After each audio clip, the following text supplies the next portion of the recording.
Welcome to Ghostmire, where every night a new horror story drags you deeper than the last. Before anything else, hit subscribe right now. If you miss even one night, you'll miss the piece that connects all these stories into something far darker. Comment below where you're watching from and what time it is. I want to know exactly who's awake inside the dark with us. And listen carefully. This story has something hidden, a moment so disturbing, so unexpected that most people don't recognize it until the very end. If you leave early, you'll never know what really happened. So stay with me, all the way to the final second. Story number 1, The Crying Mile. My name is Sarah Chen, and I've been a long-haul trucker for 12 years. Route 50 across Nevada has always been lonely, but there's one particular stretch between Ely and Eureka that truckers call the loneliest road in America. Last October, I learned it has a more disturbing nickname among veteran drivers. I was hauling electronics westbound around 11 p.m. when my CB crackled to life. Eastbound traveler, this is Desert Fox. You approaching mile marker 73? The voice sounded strained, almost fearful. That's affirmative, Desert Fox, about 10 miles out. Everything okay? Long pause.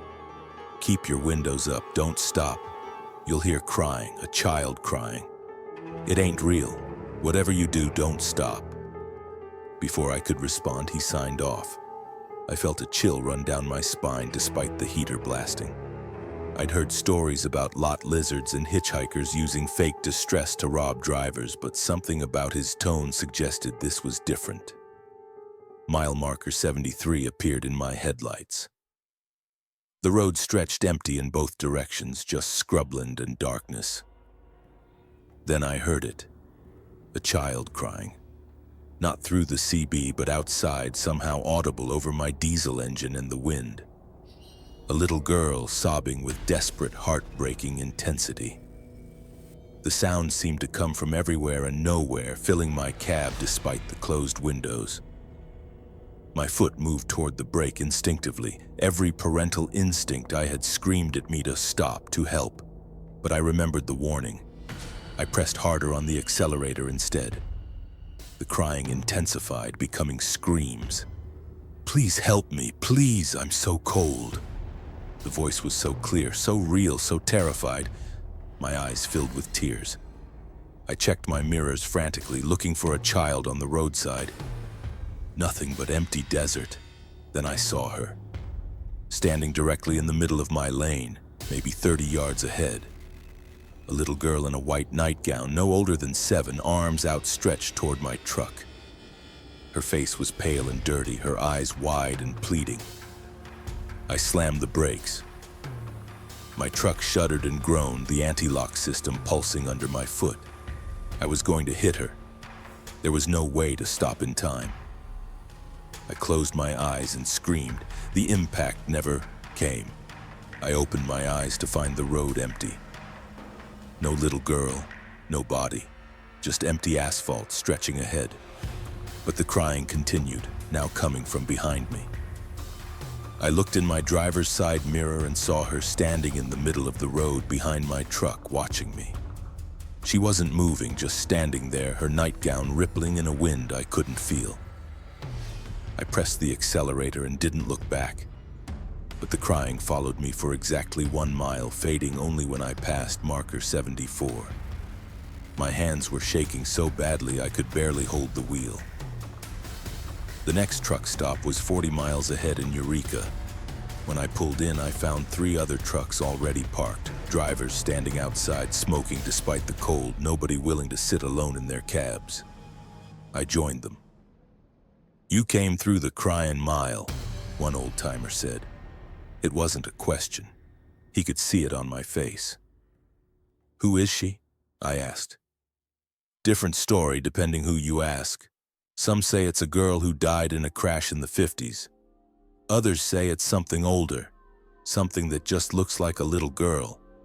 All I know is she appears between 73 and 74, and if you stop, you don't start again.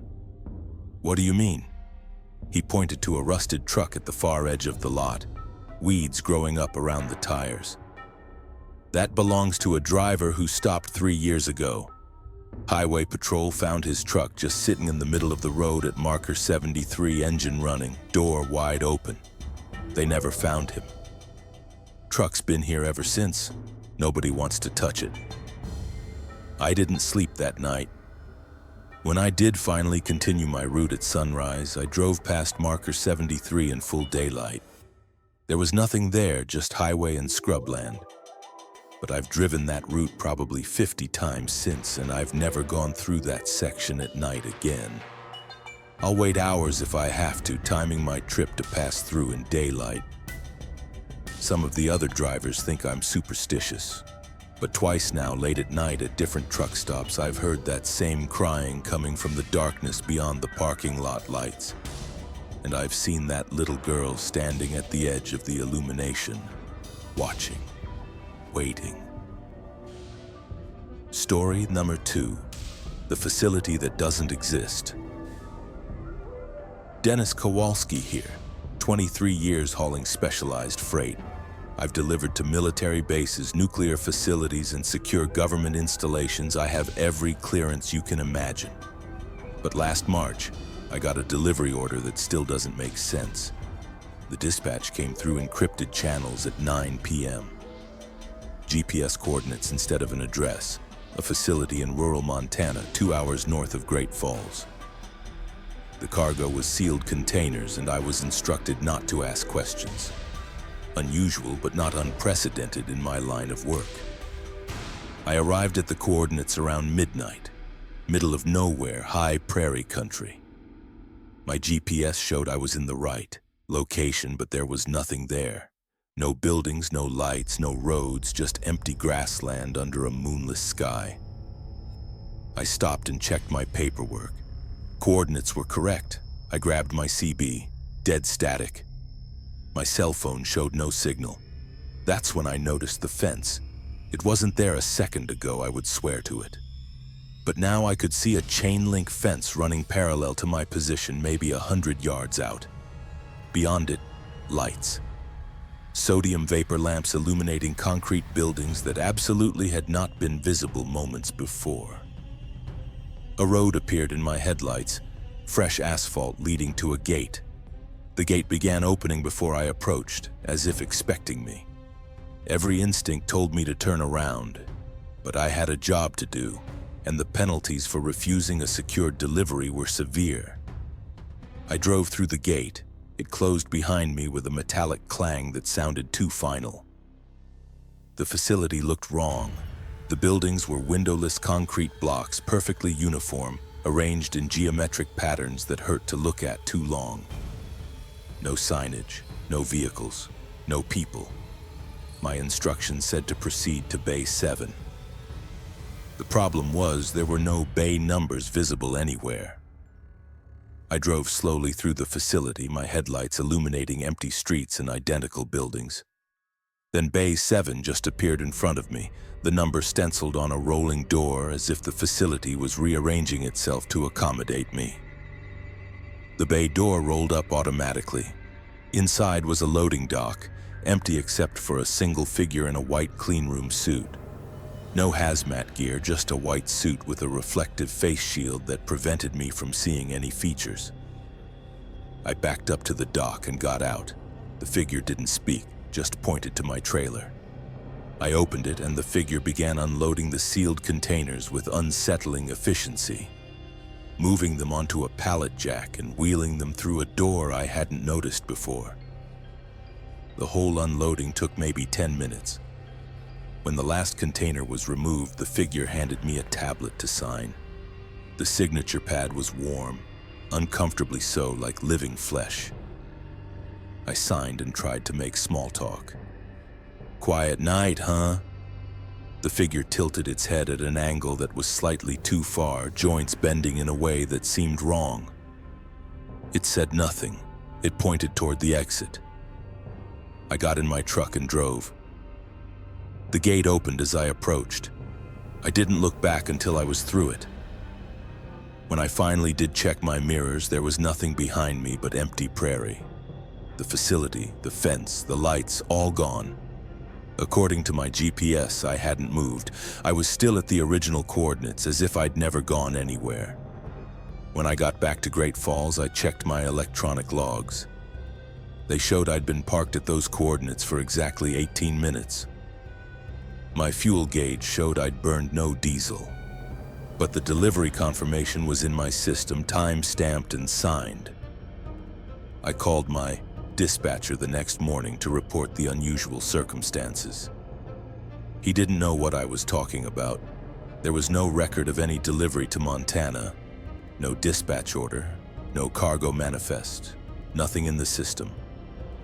But I had the confirmation on my tablet, with a digital signature that looked like it was written in something that wasn't quite ink. I requested not to take any more secured deliveries after that. I stick to commercial freight now, normal distribution centers with people and windows and addresses that appear on maps. I've driven past those coordinates twice since then during daylight hours. There's never anything there. But last week I got another encrypted dispatch to the same location. I refused it. The next morning I found a sealed container sitting in my driveway at home. Same type I'd delivered to that facility. No return address, no shipping label.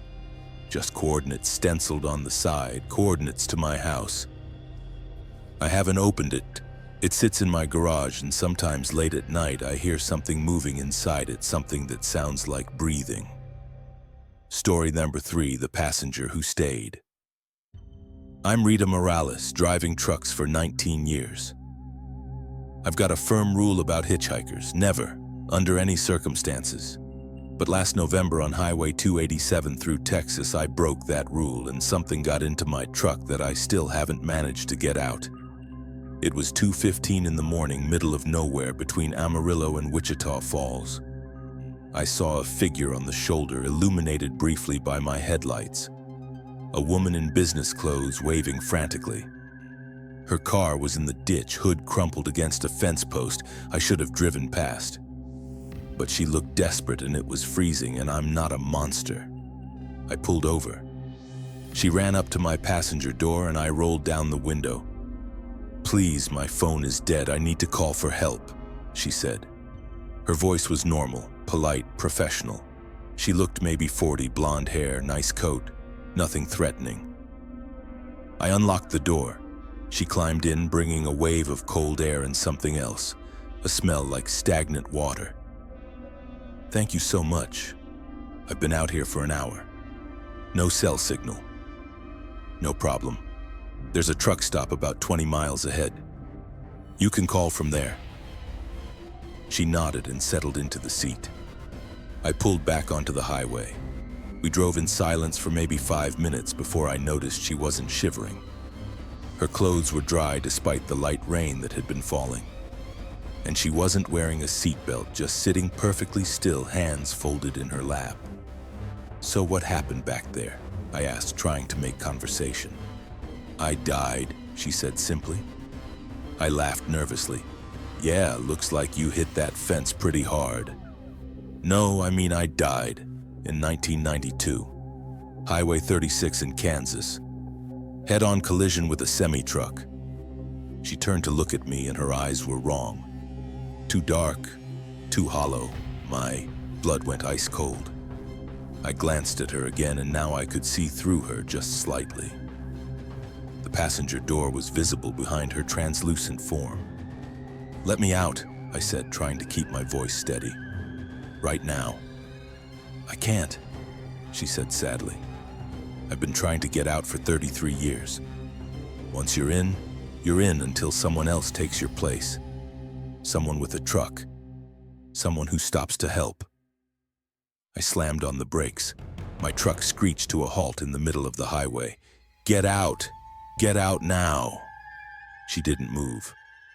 "I'm sorry, I didn't want this, but I've been in so many trucks riding with so many drivers and none of them can see me anymore. You're the first person who's seen me since I died. That means you're different.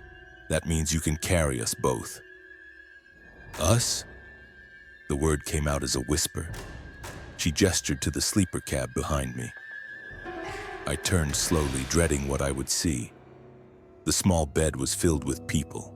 Translucent figures, maybe 20 of them, all crowded together, all wearing the clothes they'd died in.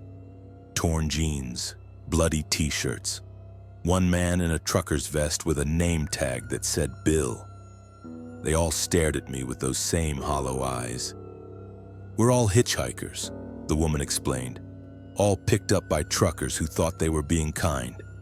We've been riding these highways, moving from truck to truck, trying to find our way home. But we can't remember where home is anymore." I threw open my door and jumped out, leaving the engine running.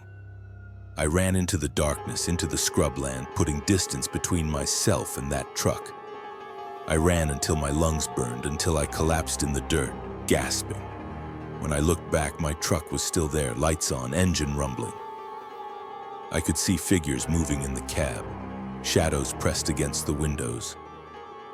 I waited there in the cold darkness for 3 hours until a state trooper drove past and stopped to investigate my abandoned truck. "You the driver?" he asked. "You can't just leave your vehicle in the road like this." "There are people in there," I told him, "dead people." He gave me a long look, then walked to my truck and opened the door. He shone his flashlight inside, checking the cab and sleeper. "It's empty, ma'am. Are you feeling all right? Have you been drinking?" I walked back to the truck with him. He was right. It was empty. But the passenger seat was wet, soaking wet, water pooling on the fabric and dripping onto the floor. And the sleeper cab smelled like stagnant water, like pond scum and decay. The trooper thought I was having some kind of episode. He let me go with a warning. I drove straight through to my destination, windows open despite the cold, radio cranked up to drown out any sounds from behind me. That was 4 months ago. I still drive my truck. I still make my deliveries. But I'm not alone anymore. Late at night, I see them in my mirrors. The woman in business clothes sits in my passenger seat, sometimes visible only from the corner of my eye. The others crowd in the sleeper, whispering in voices like wind through dead leaves. They haven't hurt me. They just ride along, eternal passengers on an endless highway.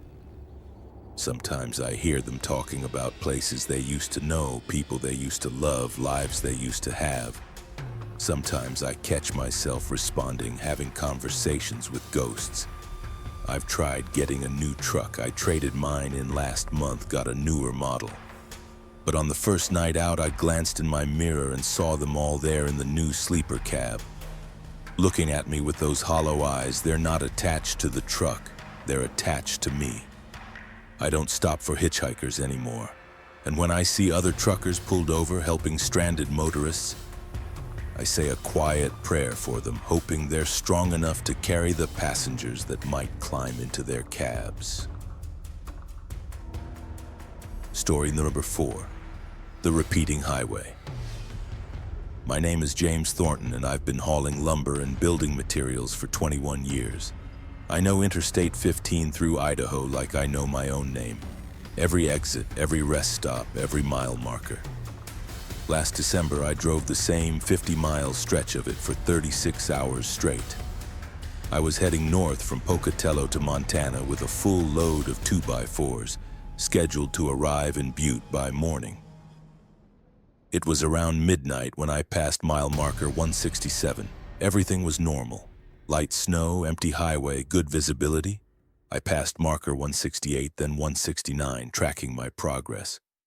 At marker 217, I planned to stop at the Flying J truck stop for coffee and a bathroom break. I knew that stop well. I'd been there hundreds of times. Good coffee, clean facilities, friendly staff. Mile marker 217 appeared in my headlights right on schedule. But there was no truck stop. The exit was there, the sign was there, but where the Flying J should have been, there was just an empty lot, dark and abandoned. Confused but not alarmed, I continued driving. I'd stop at the next services, no big deal. Maybe the Flying J had closed, though that seemed unlikely for such a busy location. I drove for what felt like 10 minutes. Then I saw mile marker 167 again. That made no sense. I just passed 217. I should be at 227 or beyond by now. I checked my speedometer, 70 miles per hour steady. I checked my odometer. It had advanced 57 miles since Pocatello. Everything seemed normal except the mile markers. I kept driving, paying closer attention now. 168, 169, 170 markers ticking past like they should. I counted them carefully this time, watching the sequence. 215, 216, 217, and there was that empty lot where the Flying J wasn't. Then 167 again, my chest tightened. This wasn't possible. I grabbed my CB, keyed the mic. Breaker 19, anyone out there? I'm northbound on I-15 and I'm having some navigation issues. Can anyone confirm their position? Static. Pure, empty static. Not even the usual background chatter from distant channels. I tried my cell phone. No signal. The display showed 4 bars, but when I tried to make a call, nothing happened. The phone just hung, loading forever. I kept driving. There was nothing else to do. Turn around? Go back where? I'd already passed through this section 6 times based on the markers. The same 50 miles over and over like a loop, like a recording playing on repeat. The 4th time through, I started noticing details I'd missed. At marker 189, there was always a dead deer on the shoulder, in exactly the same position. At marker 203, a green sedan was pulled over with its hazards on, but I never saw anyone around it. Same car, same position, every loop. The 5th time through, I tried taking an exit, any exit, just to break the pattern. I took the ramp at marker 178, a rural exit leading to a small town called Dubois. The ramp curved away from the highway, descending toward a dark cluster of buildings. But the ramp never ended. It just curved and curved, a spiral leading down into darkness that had no bottom. After 3 complete spirals, I pulled back onto the ramp entrance, and I was back on I-15 northbound, approaching marker 167 again. I tried stopping. At marker 195, I pulled onto the shoulder, put the truck in park, shut off the engine. I sat there in silence for what my clock said was 30 minutes. Then I restarted the engine and pulled back onto the highway. Within seconds, I was passing marker 167 again.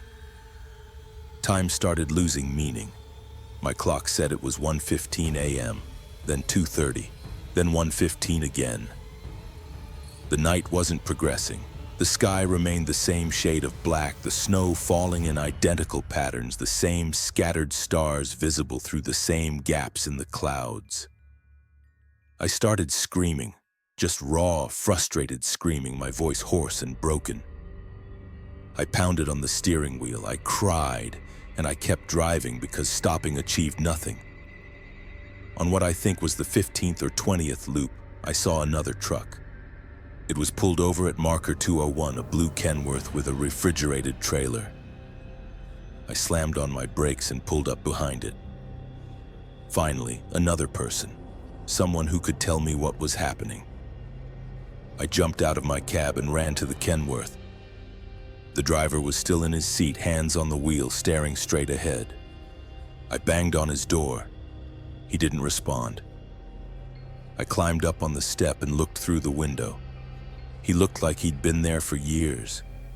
His skin was gray and sunken, his eyes dried out and vacant. His clothes were rotted, his hands were skeletal, bones wrapped in dried leather. But he was still gripping that steering wheel, still staring ahead at an endless highway he'd been driving long after death. I fell off the step, scrambling backward. When I looked up, the Kenworth was gone. The shoulder was empty. And ahead, in my headlights, I saw mile marker 167 approaching again. I drove and drove. I stopped counting loops. I stopped looking at my clock. I stopped trying to make sense of it. I just drove, my hands on the wheel, my eyes on the endless white lines, my mind slowly detaching from reality. Then suddenly I passed mile marker 218. A new number. I held my breath. 219. 220. The sequence was continuing. At marker 227, the next truck stop appeared, lights blazing, normal and real and beautiful. I pulled in and stumbled out of my cab. The sun was rising. According to my logs, it was Thursday morning, 36 hours after I'd entered the loop. I'd lost an entire day and a half to that 50-mile stretch of highway. The truck stop manager said I looked like I'd seen a ghost. I asked him if other drivers had reported anything strange on I-15 south of here. He got quiet, then admitted that trucks sometimes went missing on that stretch. They'd find them days later, parked on the shoulder, drivers dead in their seats, no medical explanation. I made my delivery to Butte late, very late. I was fired for the delay, but I don't care. I won't drive I-15 through Idaho anymore. I won't risk getting caught in that loop again. Because I think if I'd stayed in there much longer, I would have become like that driver in the Kenworth, trapped forever, driving the same 50 miles through an eternal night until my body rotted away and only the motion remained.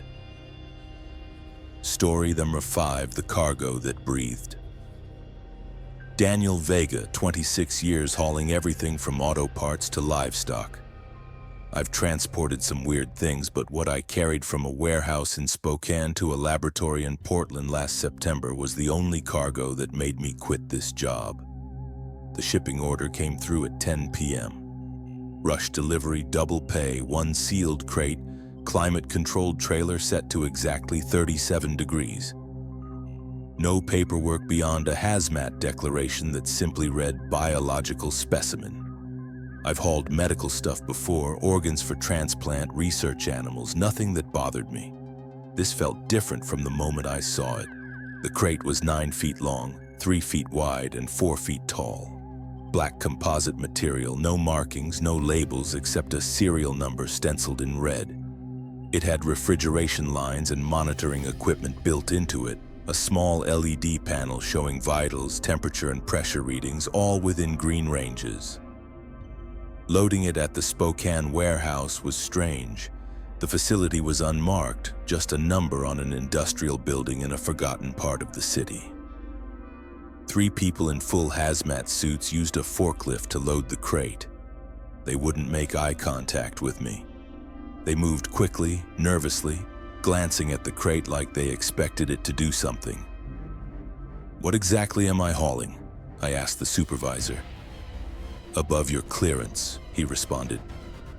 "Just maintain the temperature and deliver it by 6 a.m. Don't open the trailer for any reason." I signed the paperwork and pulled out. The warehouse disappeared in my mirror faster than seemed possible. Just dark buildings swallowing it up. I merged onto I-90 westbound, planning to make Portland in about 7 hours. Around midnight, somewhere between Moses Lake and Ellensburg, I heard the sound.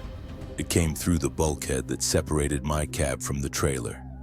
A deep, rhythmic sound, like breathing. Slow inhalations and exhalations that made the whole truck vibrate slightly with each breath.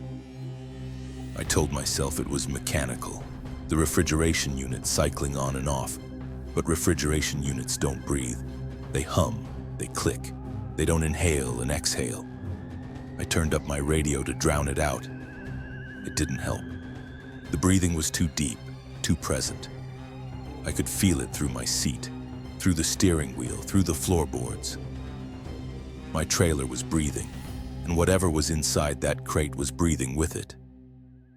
At Ellensburg, I pulled into a rest area.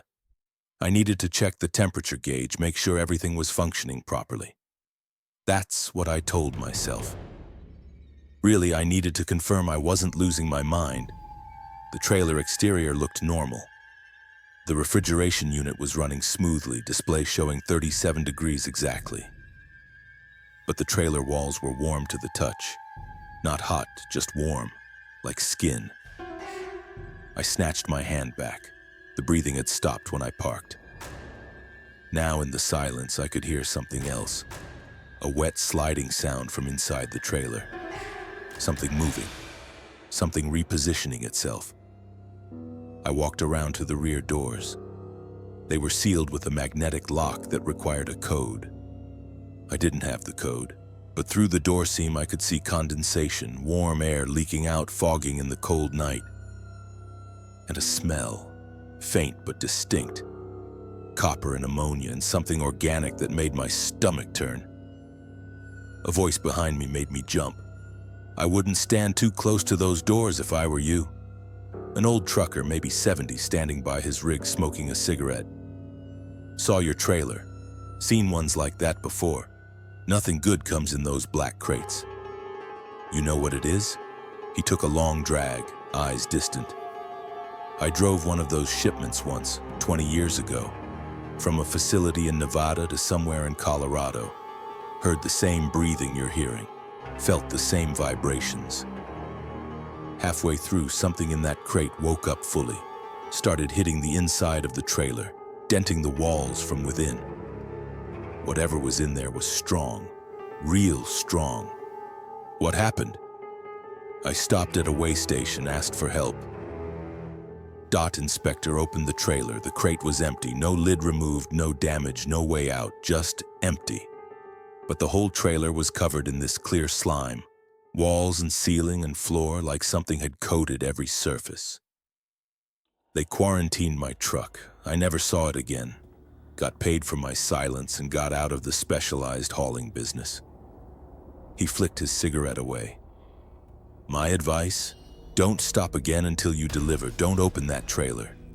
And find a different line of work after this run. I got back in my cab and drove. The breathing resumed immediately, louder now, more insistent. And I started noticing the LED panel on my monitoring system.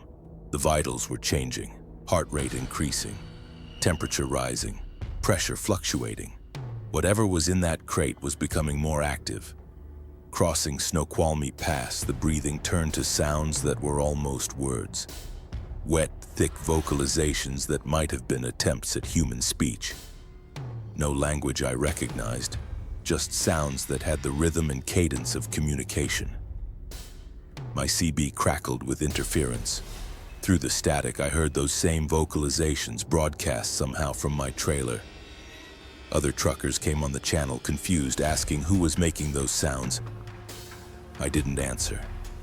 I just drove faster. At North Bend, 50 miles from Portland, something hit the inside of my trailer hard enough to rock the whole truck. I nearly lost control. Another impact. Another. The crate was being struck from within, or something had gotten out of the crate and was trying to get out of the trailer. The LED panel went red, all vitals in critical ranges. Temperature at 98 degrees and climbing. The refrigeration unit was screaming, trying to cool the trailer, failing. I called the emergency number on my shipping order. A calm voice answered immediately. Driver, what is your location? North Bend, westbound on I-90. Whatever I'm hauling is going critical. I need instructions. Continue to delivery point. Do not stop. Do not open the trailer. Do not attempt to inspect the cargo. You have 47 minutes to destination. It will remain contained for that duration. What happens if I don't make it in 47 minutes? The containment will fail. The specimen will breach the trailer. At that point, you should abandon your vehicle and move at least 2 miles away. Emergency teams will respond. The line went dead. I pressed the accelerator to the floor. My speedometer climbed past 80. The impacts from the trailer continued, steady now, like a heartbeat made of violence. The breathing had become a roar, animalistic and furious. I reached the Portland delivery point with 12 minutes to spare. A facility near the airport, surrounded by high fences and security. The gates opened before I arrived. Hazmat teams swarmed my truck before I'd even stopped moving. They disconnected my cab from the trailer, towed the trailer into a concrete bunker, and sealed the doors. A man in a suit paid me in cash, 3 times the agreed amount. Appreciate your discretion. The trailer and cargo are classified. This conversation never happened. I took the money and drove my cab out of there. In my mirror, I saw them opening the bunker doors. A wall of steam or smoke or something poured out. Alarms were blaring. People were running. I don't know what I transported. I don't want to know. But sometimes late at night, I still hear that breathing. In quiet moments, in empty rooms, that slow, deep, purposeful sound. And I wonder if part of whatever was in that crate is still with me somehow, carried in my memory or my lungs or my bones. I sold my truck the next week and started working dispatch. I'll never haul freight again. Story number 6, the CB voice from tomorrow. I'm Kevin Walsh, 18 years on the long haul. The CB radio is a trucker's lifeline, source of information, weather, traffic, and the occasional interesting conversation.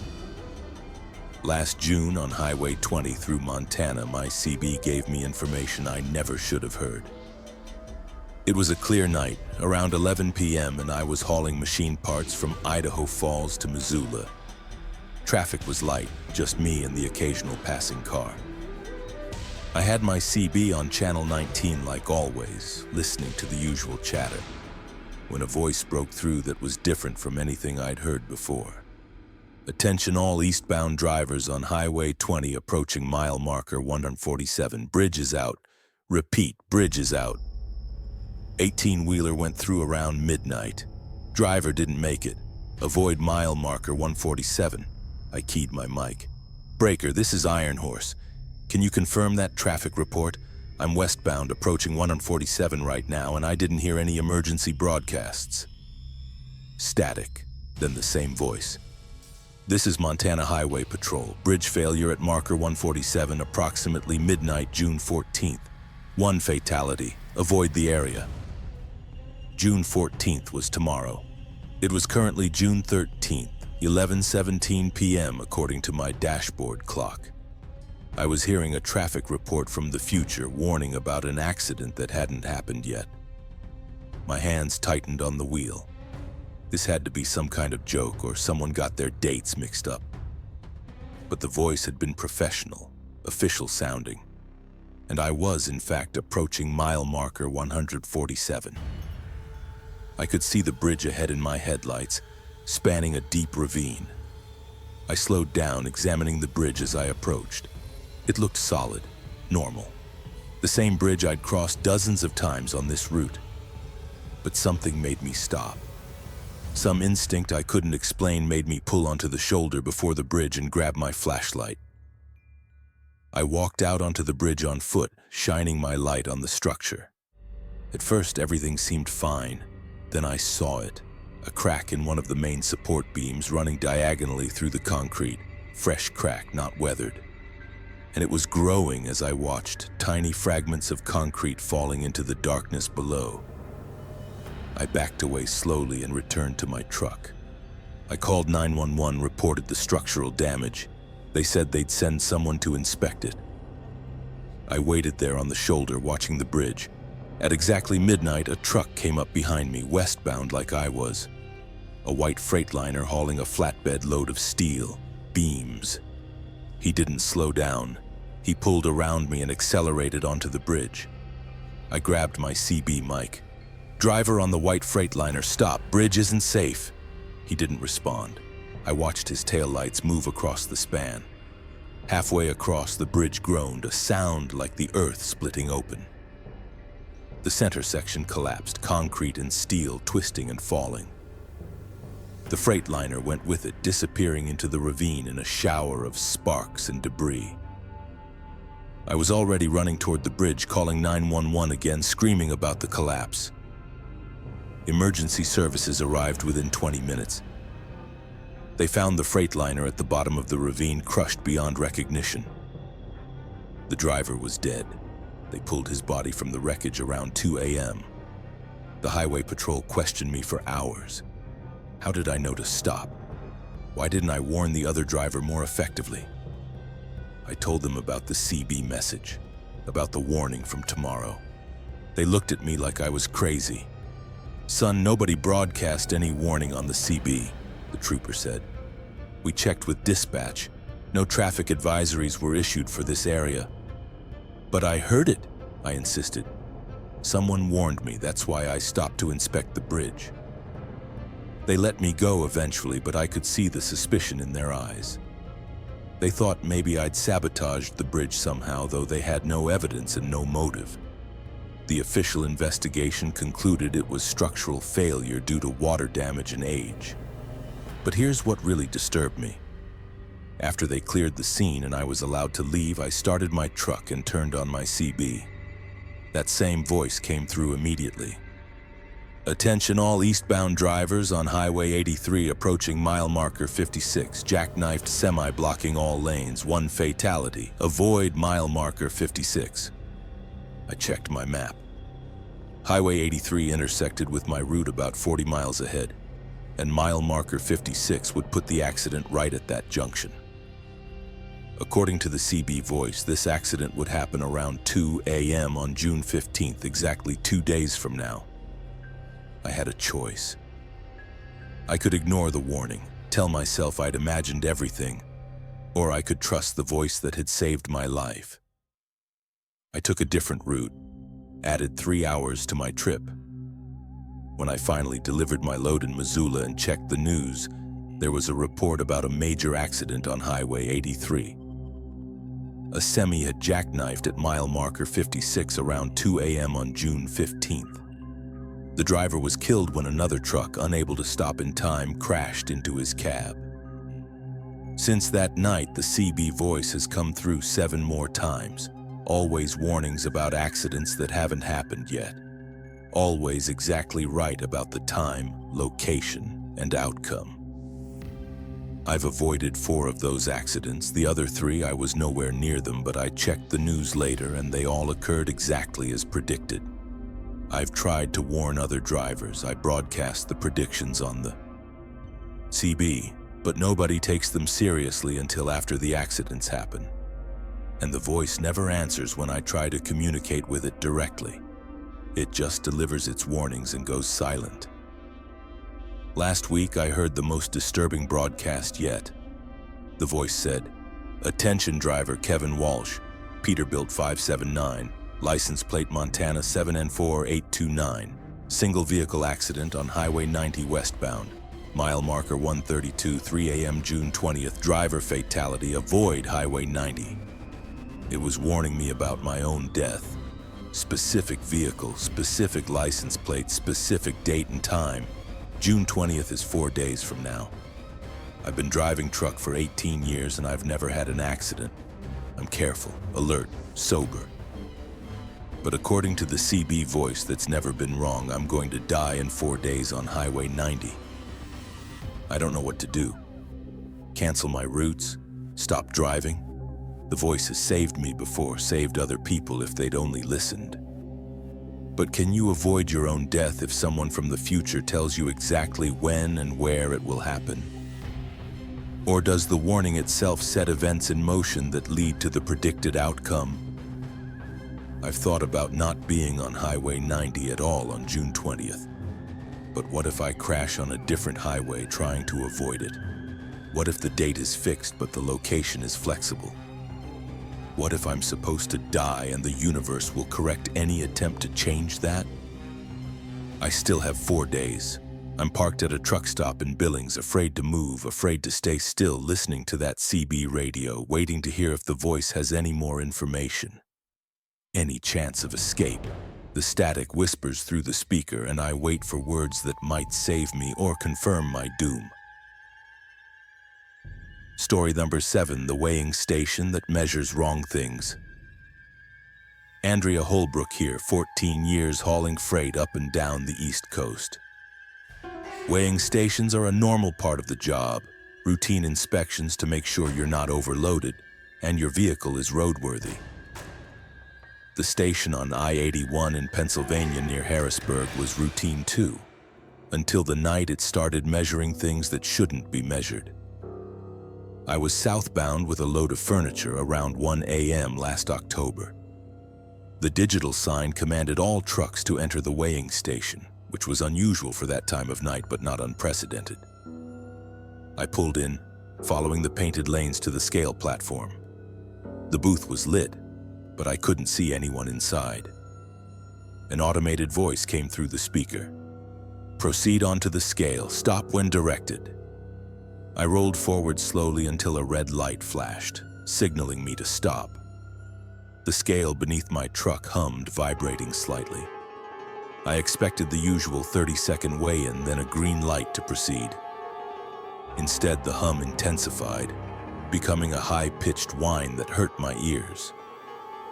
The numbers on the digital display in front of me flickered, showing my weight, then changing to other numbers that made no sense. 72,350 pounds. My load should weigh about 68,000 total. Then the display changed to 197 pounds, then negative 4,300 pounds. Impossible numbers fluctuating wildly. The red light continued to flash, telling me to wait. The automated voice spoke again, but the words were wrong. Measuring guilt. Current level, moderate. Proceed to secondary inspection. Guilt? Weighing stations measure weight and check documentation, not emotional states. This had to be a malfunction.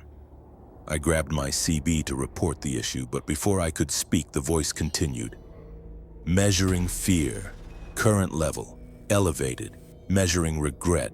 Current level, high. Measuring memories. Quantity, 140783. The scale was listing psychological measurements, impossible data, treating emotions and thoughts like they had mass and weight. I pressed my accelerator, trying to drive off the scale. My truck didn't move. The brakes weren't engaged. The transmission was in gear, but the truck remained locked in place. Measuring secrets. Quantity 17, severity moderate to severe.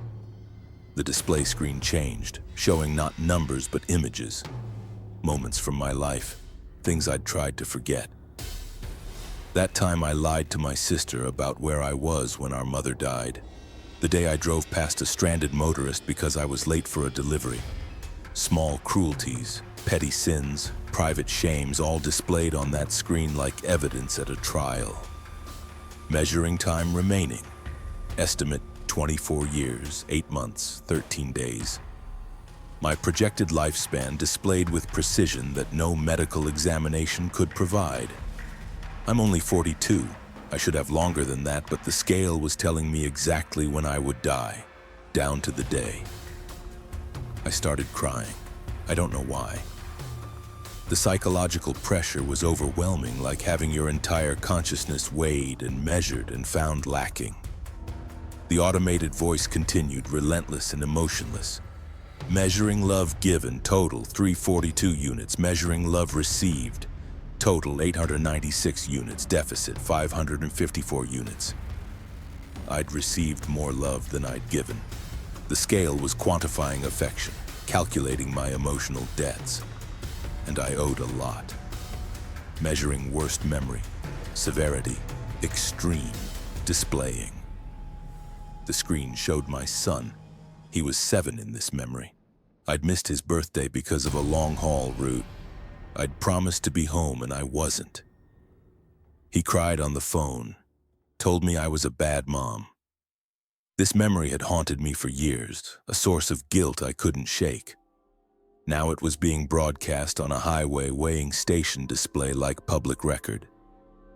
Measuring best memory, severity, joyful, displaying. Another image of my son, older now, maybe 16.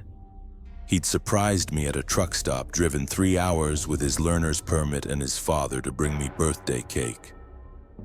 We ate it in the cab of my truck, just the 3 of us, laughing until we cried. I'd forgotten how perfect that day was until the scale showed it to me. Final measurement, total worth, calculating. The screen went blank. The humming intensified until it was almost unbearable. I covered my ears and screamed.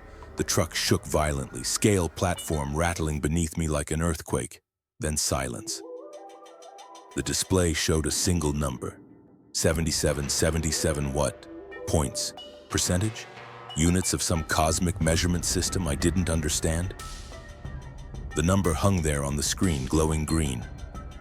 The automated voice spoke one last time. Measurement complete. Total worth. Sufficient. Proceed. The green light flashed. My truck lurched forward as whatever had held it released its grip. I accelerated off that scale like hellfire was chasing me. I looked back once in my mirror and saw the weighing station was dark, booth unlit. No power running to it at all, as if it had never been open. I drove straight through to my destination without stopping. When I checked my logbook later, there was no record of the weigh station stop. My GPS history showed I'd driven straight past it without slowing down, but my fuel consumption indicated I'd been idling somewhere for 27 minutes. I called the Pennsylvania DOT the next day to report the malfunction. They said the Harrisburg weighing station had been closed for renovation for the past 6 weeks. No one should have been operating it. No automated systems were running. But I was there. The scale measured me in ways that no machine should be able to measure. And that number, 77, my total worth in whatever cosmic accounting system that place used, it haunts me. Was 77 good, bad, barely passing? I don't know, but now I live differently. I answer my son's calls immediately. I help stranded motorists even if it makes me late. I try to give more love than I receive, balancing those ledgers in case I'm ever weighed again. Because I think that weighing station is still out there, existing in some frequency or dimension that intersects with our highways late at night, measuring every truck driver who passes through, calculating our worth in units that transcend pounds and kilograms.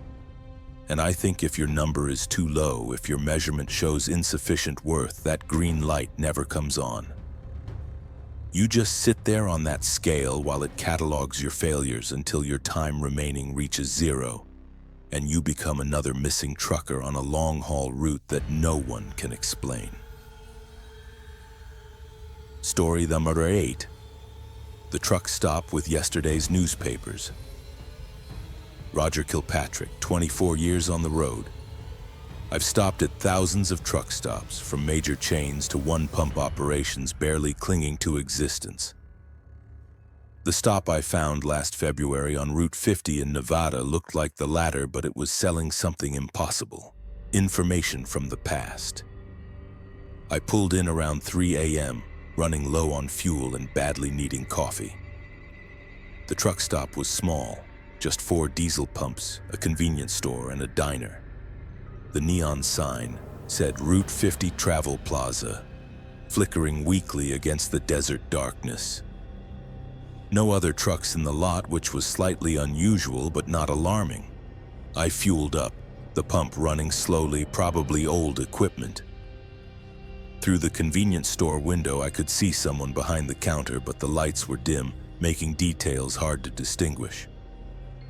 The fuel pump finally clicked off and I headed inside to pay and get my coffee. The store looked stuck in time, like it hadn't been updated since the 70s. Old tile floor, metal shelving stocked with dusty goods, an ancient cash register on the counter. The clerk was an older woman, maybe 70, with gray hair and a tired smile. Normal enough. "Pump 4, I said, pulling out my credit card. "Cash only," she replied. I paid her $68 in bills. While she counted them carefully, I grabbed a coffee from the self-serve machine and noticed the newspaper rack near the door. Local papers, U.S.A. Today, Wall Street Journal, all the usual. I grabbed a U.S.A. Today to read while I drove. Back in my truck, I sipped the coffee, which was surprisingly good, strong, and fresh. I unfolded the newspaper and noticed the date, February 8th. That was yesterday. I'd seen this happen before at small stops. Sometimes they didn't get fresh deliveries every day, ended up selling yesterday's news. I started reading the front page. The headline was about a developing situation in the Middle East.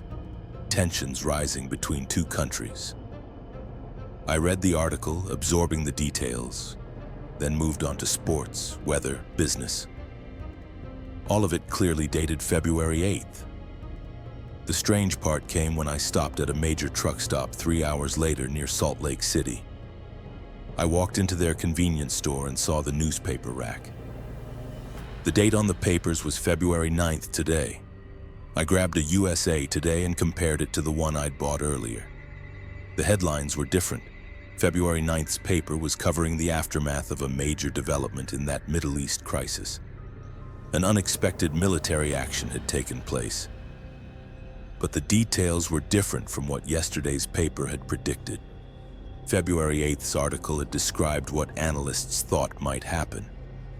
February 9th's article described what actually happened, and it wasn't what had been predicted. That made sense. Predictions are often wrong. But here's what disturbed me. I pulled out my phone and searched for news about the Middle East situation. According to every online source, the crisis had begun this morning, February 9th. There was no prior coverage, no building tensions. The whole situation had emerged suddenly, overnight. But the newspaper from yesterday had covered it extensively, analyzing a situation that, according to the internet, didn't exist until today. I drove back. 3 hours back the way I'd come, burning fuel and time I couldn't afford to waste. I had to find that truck stop again. I needed to understand what I'd bought. Route 50, same general area, but I couldn't find the turnoff. I drove the stretch 4 times as the sun rose, checking every access road and exit. Nothing. The truck stop wasn't there. I pulled over and checked my fuel receipts. No charge on my credit card, which made sense since I'd paid cash.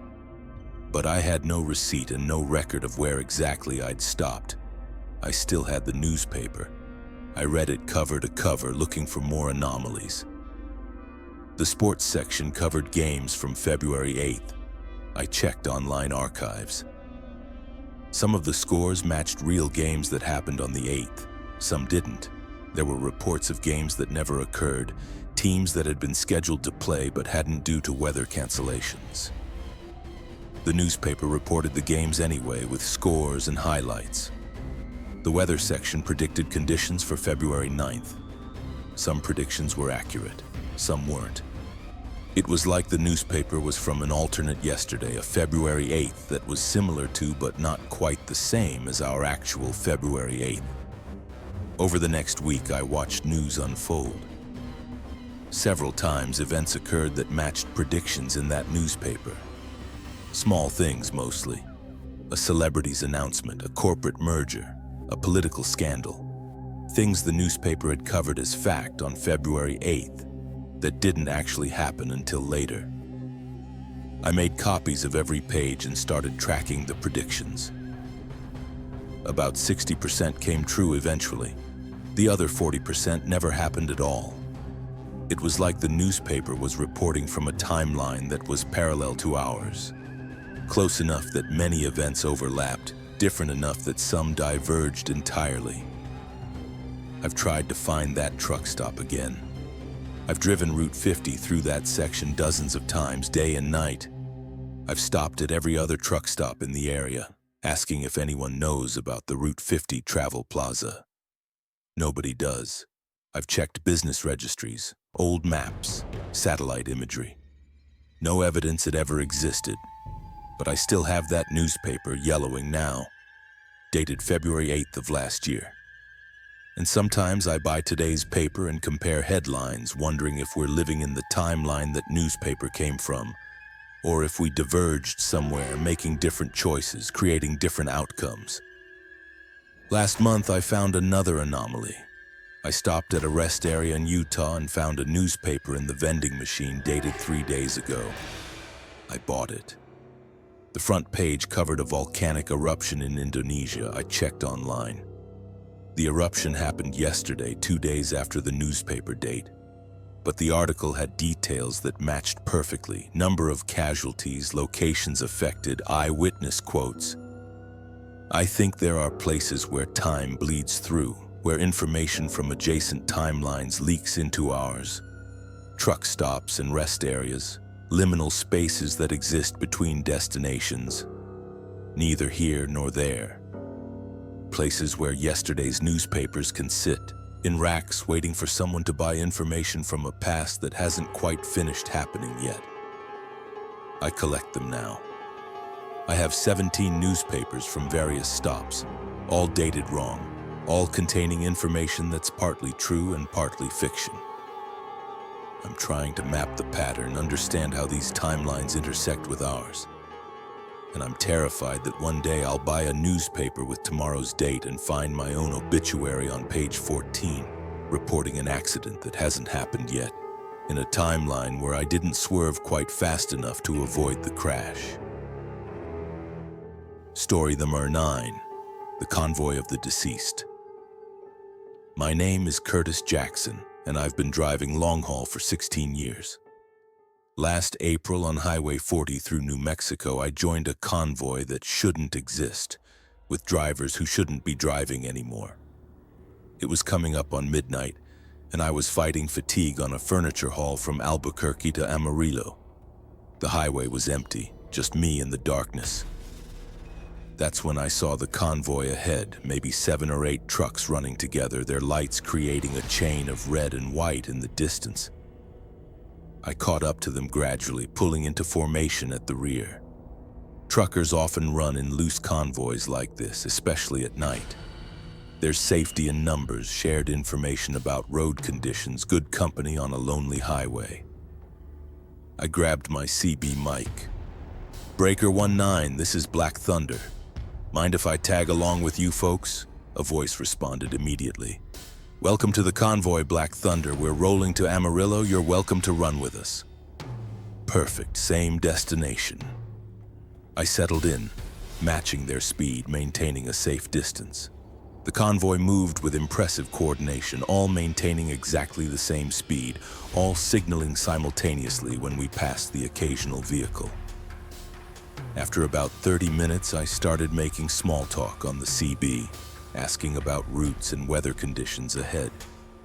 The responses were friendly and professional, but something felt slightly off. The voices all had a strange quality, a hint of echo or distortion, like they were coming from very far away. "How long you folks been running together?" I asked. "Long time," one driver responded. "Some of us been on this route for years, decades even." "That's dedication. Y'all must know this highway better than anyone." "We know it real well. Never leave it, actually.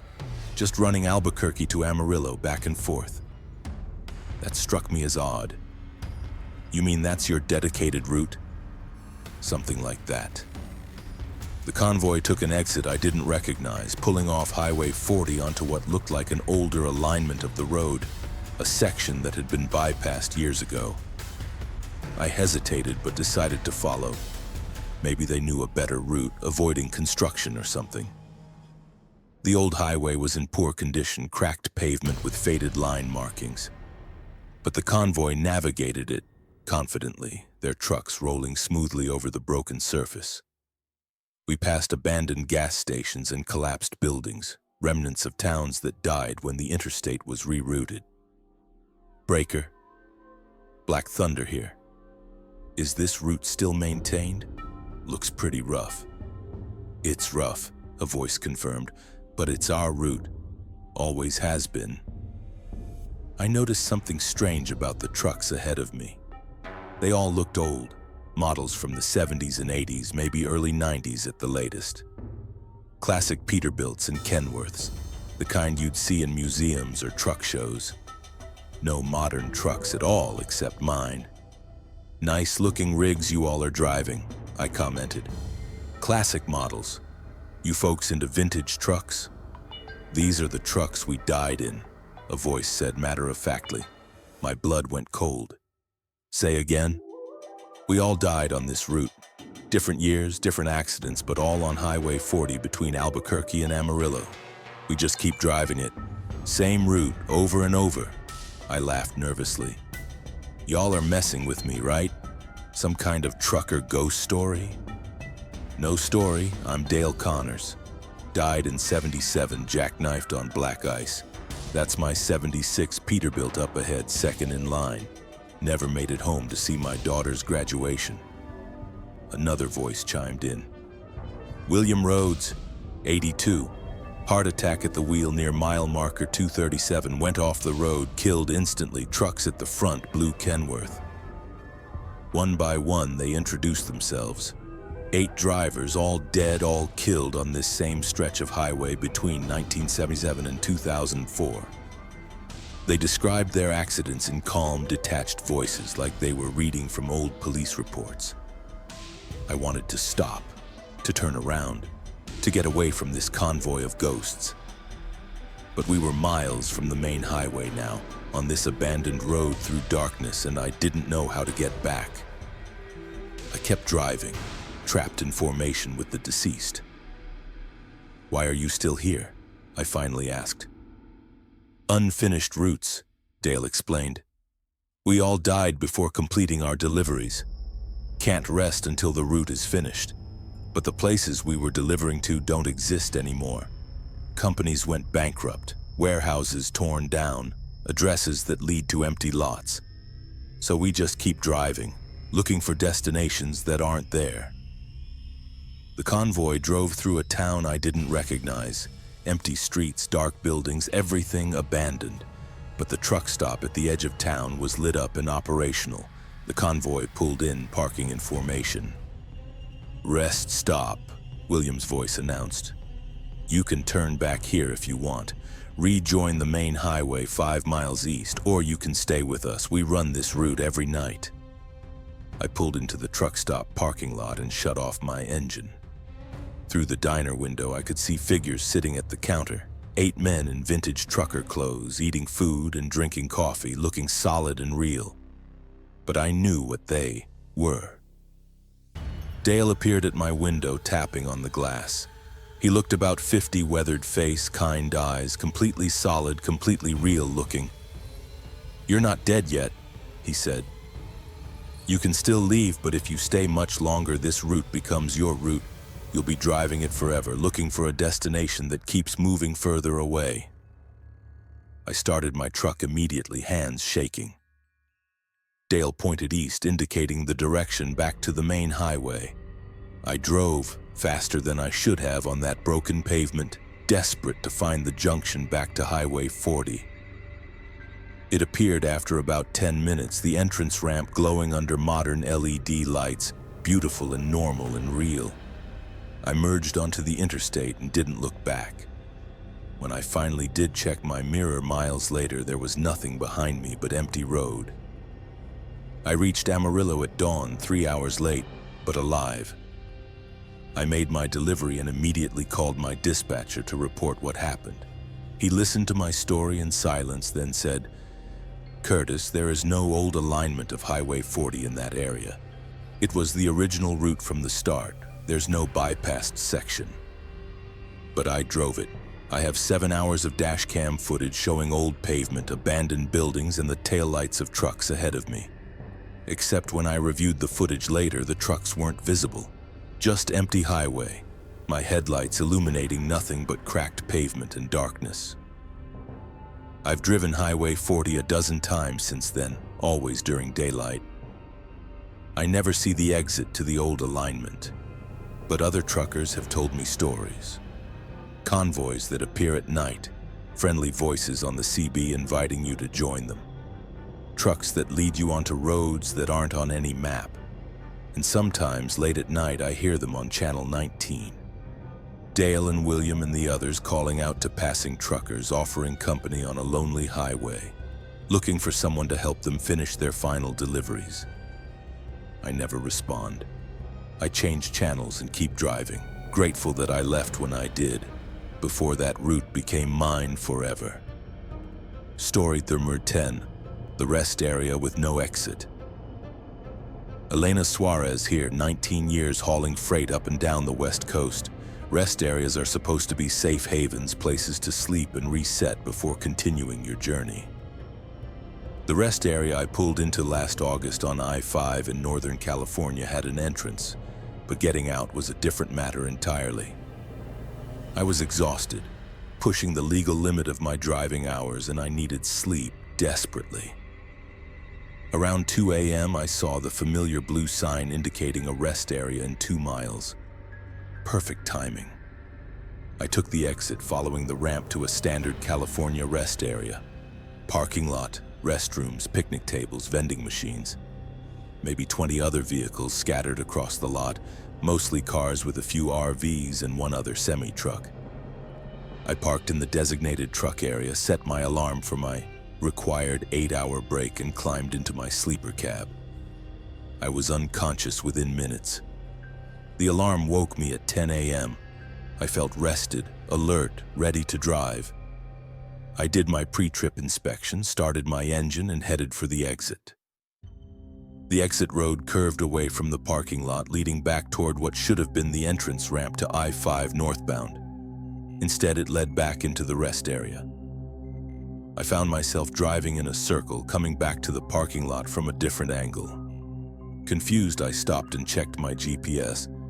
It showed I was at the rest area, but it showed no roads leading out, just the rest area itself, like an island surrounded by nothing. I tried again, taking the exit more carefully, watching for any turnoffs I might have missed. Same result. The road curved, and I ended up back in the parking lot.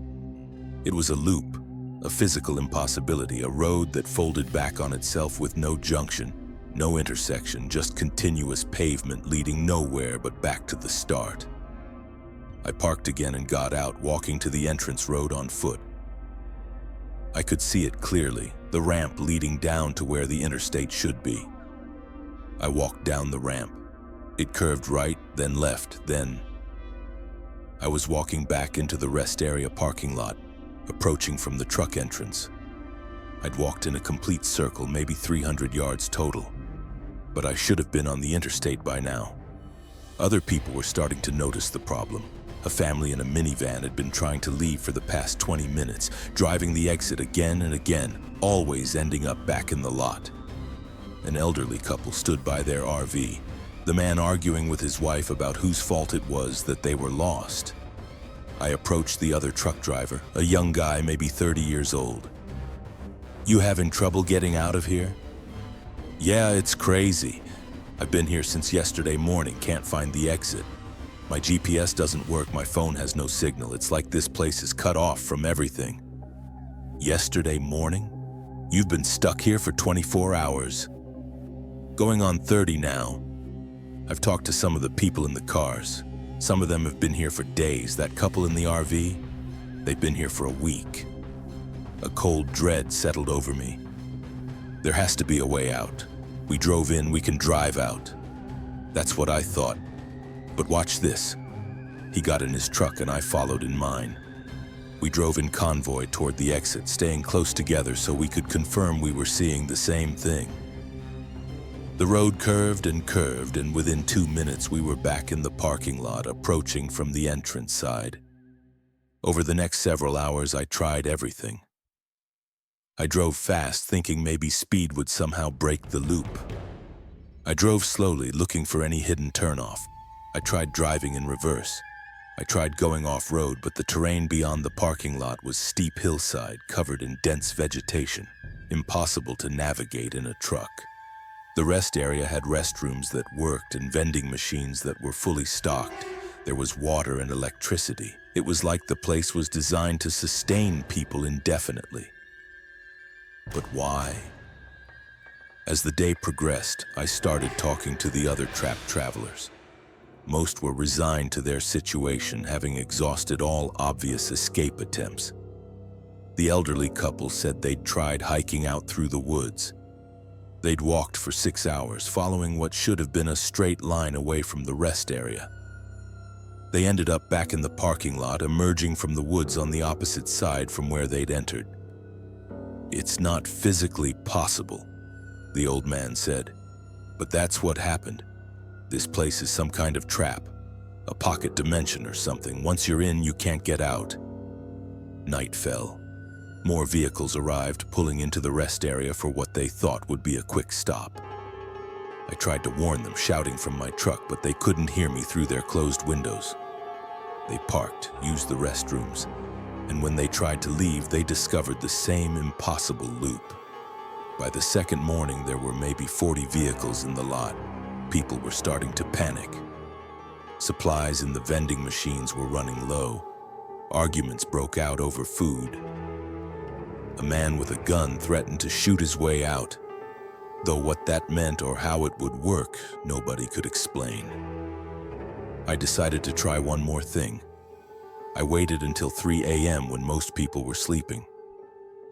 I walked to the exit ramp and sat down right in the middle of the road. If the road really did loop back on itself, I should be able to see my own back from the entrance side. I waited, and I waited. Then I saw headlights approaching from the entrance, a car coming in for a late-night rest stop. The car drove past me, the driver not seeing me or not caring.